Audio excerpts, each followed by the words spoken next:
नमस्कार दोस्तों, welcome to my YouTube channel Ruby Pal Vastu tips.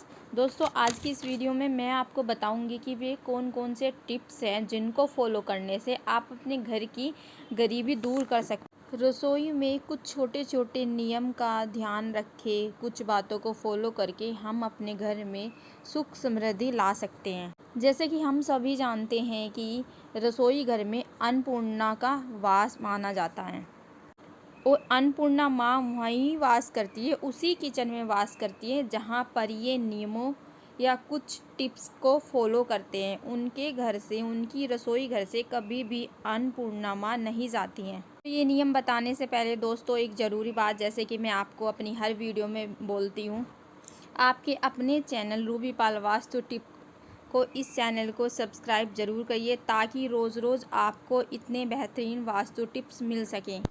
तो चलिए दोस्तों, अब जान लेते हैं वे कौन कौन से नियम हैं जिनको फॉलो करने से हमारे घर की गरीबी दूर होगी। पहला नियम है, रसोई घर को कभी भी गंदा नहीं रखना चाहिए। जिस घर की रसोई गंदी रहती है उस घर में अन्नपूर्णा माँ का कभी भी वास नहीं होता है। तो जितनी भी मेरी माँ, बहनें, दीदी, जितनी भी महिलाएं इस वीडियो को देख रही हैं, उन सब से मेरी विनती है कि प्लीज़ कृपया करके अपने किचन को हमेशा साफ़ सुथरा रखें।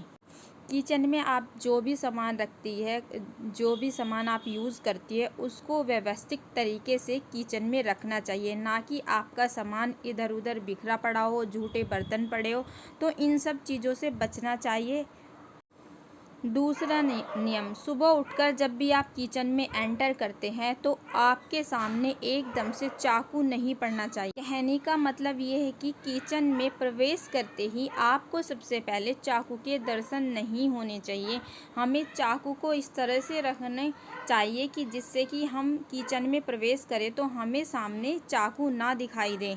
तो दोस्तों, आपके मन में एक सवाल आ रहा होगा कि ऐसा क्यों मतलब रखना चाहिए, मैं चाकू को छुपाकर या सामने इसके एकदम से दर्शन क्यों नहीं करने चाहिए। तो उसके पीछे एक रीज़न है कि जो चाकू होता है वो निगेटिव एनर्जी को कलेक्ट करता है। फिर हम उसका दर्शन करते हैं तो वो एनर्जी हमारे अंदर भी एंटर कर जाती है।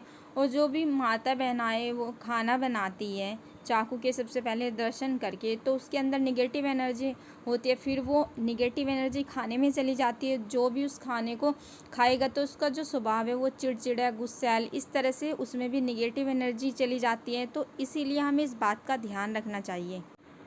तीसरी बात का हमें ध्यान रखना चाहिए कि जब भी हम किचन में खाना बनाएं तो हमें शुद्ध होकर खाना बनाना चाहिए। ये नहीं कि हम सोकर उठें और हम किचन में चल दें खाना बनाने के लिए, तो ये गलत होता है। क्योंकि यदि हम बिना नहाए धोए खाना बनाते हैं तो खाने वाले की बुद्धि जो है धीरे धीरे भ्रष्ट होती चली जाती है। तो हमें हमेशा शुद्ध होकर खाना बनाना चाहिए। यदि हम नहा धोकर किचन में खाना बनाते हैं तो इससे अन्नपूर्णा माँ खुश होती है, घर धन धान्य से भरता चला जाता है। इसके बाद हम बात करते हैं चौथे नियम की। वो कौन सा चौथा नियम है जिसका हमें रसोई घर में ध्यान रखना चाहिए। घर का भोजन कभी भी उगड़ा नहीं रखना चाहिए। किचन में कभी भी खाने वाली चीज़ों को, आटा, दाल, सब्जी, सलाद, ये कभी भी चीज़ें हमें बिना ढके नहीं रखनी चाहिए। मतलब इन सब चीज़ों को हमेशा ढक के रखना चाहिए, ताकि जब हम भोजन को ऐसे ही बिना ढके रख देते हैं, ऐसे ही उघाड़ कर रख देते हैं, तो उसमें बहुत सारी, हमारे घर के आसपास बहुत सारी निगेटिव एनर्जियाँ घूमती रहती है। तो वो क्या है, उनमें प्रवेश कर जाती है। और जब हम वो खाना खाते हैं तो हमारे अंदर भी वो सारी निगेटिव एनर्जी एंटर कर जाती हैं। और बिना ढके भोजन में कुछ भी गिर सकता है, मक्खी, मच्छर, वो हमारे पूरे खाने को दूषित कर देता है। इसलिए हमेशा ध्यान रखें कि खाना, रोटी, कुछ भी हो, हमेशा ढक कर रखना चाहिए। चलिए अब बात करते हैं पाँचवें नियम के बारे में। जैसे कि आप लोग इस वीडियो में भी देख पा रहे हैं, दूध उबल रहा है और वो बाहर निकल रहा है। तो कभी भी जब हम किचन में दूध उबालते हैं तो कभी भी दूध उफनना नहीं चाहिए, मतलब बाहर नहीं निकलना चाहिए। ऐसा जब होता है तो यदि ये मतलब कभी कभी होता है तो कोई इतनी ज़्यादा कोई ख़ास दिक्कत नहीं है। लेकिन ये समस्या यदि आपके घर में, आपके किचन में रोज़ रोज़ बार बार हो रही है तो ये अच्छा नहीं माना जाता। ये आपके फिजूल खर्चे को बढ़ाता है और इसका मतलब ये है कि आपकी राहु केतु शनि की जो दशा है वो ठीक नहीं है, तो आपको इन चीज़ों से बचना चाहिए। दूध उबलते समय बाहर ना निकले, इसका ध्यान रखें।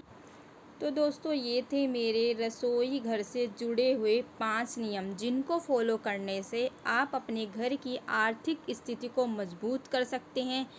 सोचने के लिए और सुनने के लिए बहुत छोटी छोटी बातें हैं, लेकिन अगर दोस्तों मैं लिख कर देती हूँ, यदि आप इन छोटी छोटी बातों को फॉलो करते हैं, अपने जीवन में इन सब चीज़ों को लाते हैं, तो आपको ज़रूर इसका बेनिफिट अपनी लाइफ में देखने को मिलेगा। आशा करती हूँ आपको मेरे द्वारा दी गई ये जानकारी अच्छी लगी होगी। ये दोस्तों फिर मिलते हैं आपसे नेक्स्ट वीडियो में एक नई जानकारी के साथ।